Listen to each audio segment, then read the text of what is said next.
This time it's 5 wonderful classic 125s.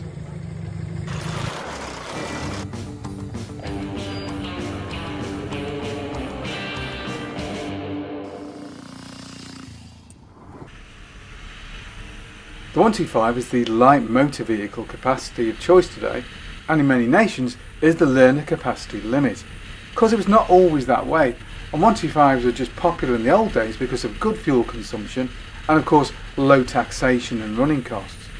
And this can often result in them being overlooked and not really seen as proper motorcycles. But proper motorcycles they are, with their own interesting histories and levels of technology employed sometimes too. So here are 5 classic, wonderful 125s.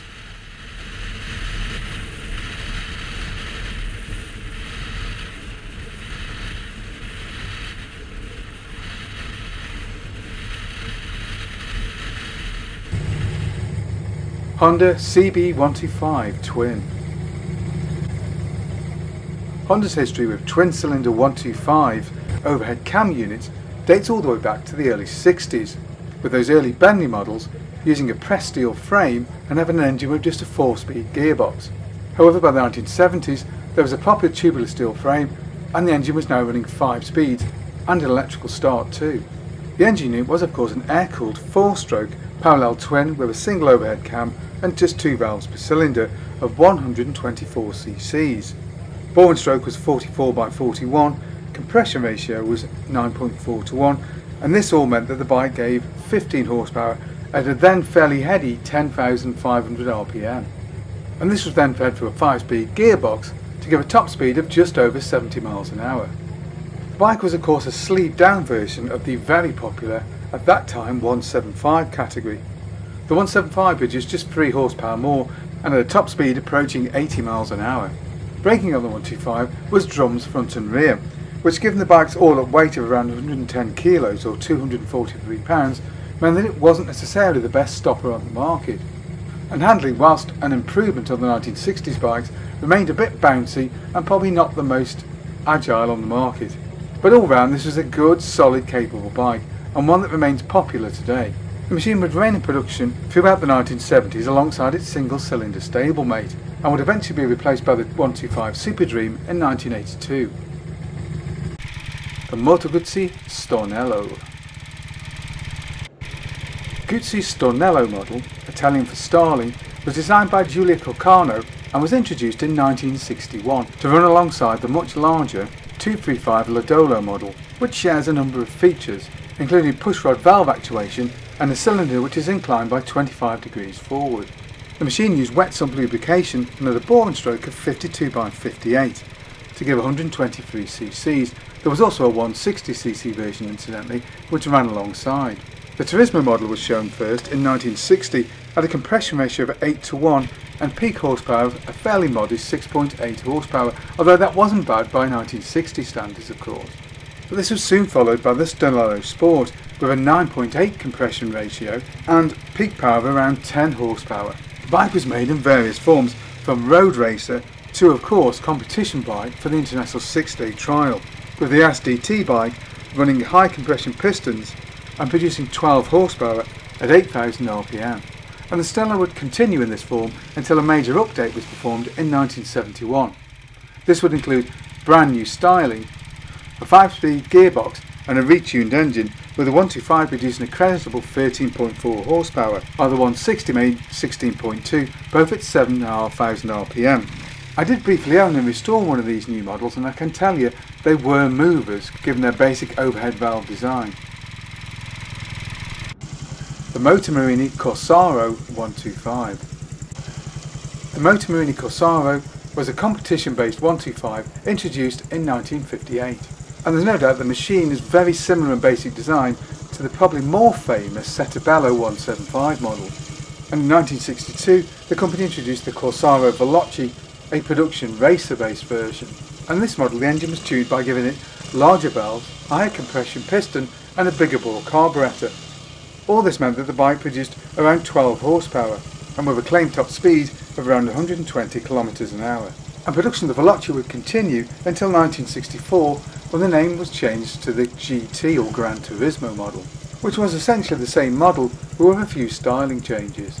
The power unit in all bikes was a single-cylinder, overhead valve, air-cooled 4-stroke unit of 125cc with a bore and stroke of 50 by 50. Standard models were on a 7.5 to 1 compression ratio with a 9.6 to 1 used on the Corsaro Veloce models. All models were on a 4-speed gearbox and weighed in at around 198 pounds or around 90 kilos, wet weight. Motor Marini would claim a top speed of 75 miles an hour for the standard model and a heady 85 miles an hour for the Veloce model. Like Gutti's Ladola, the machine would be available in various forms, including a street scrambler, and of course it's best known as that little road racer model. And also like the Gutti, there would be a larger stablemate, although this time of 150cc's. The bike would remain in this form until 1968. A later model was introduced in the 1970s, which ran again an overhead valve engine, but with different bore and stroke dimensions and a higher compression ratio to give 12.4 horsepower. Although this model would only survive until the mid-70s, when Marini began to concentrate production on their all-new V-twins.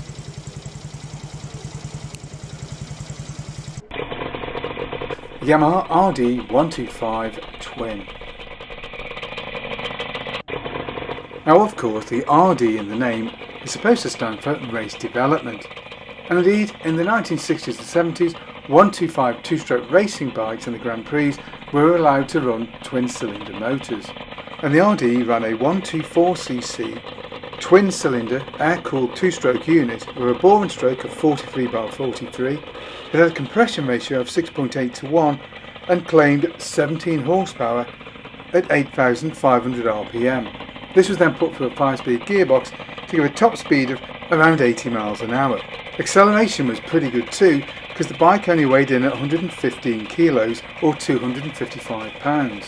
Now like its 200cc stablemate, the bike ran drum brakes front and rear, as it was essentially seen as a commuter bike at the period, although later models would incorporate a single disc at the front.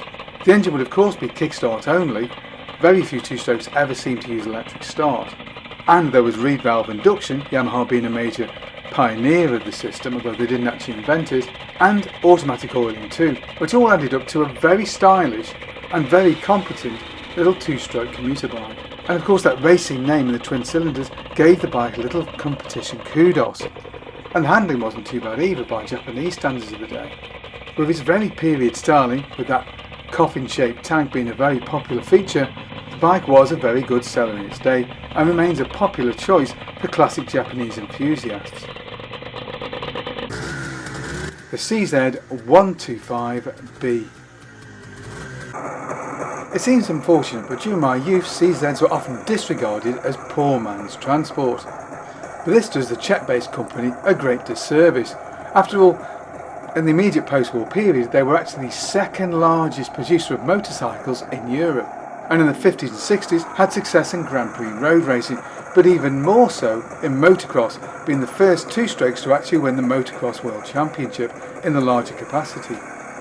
Now the 125B ran alongside its 175 stablemate and was one of the first bikes introduced post-war, being introduced in 1946.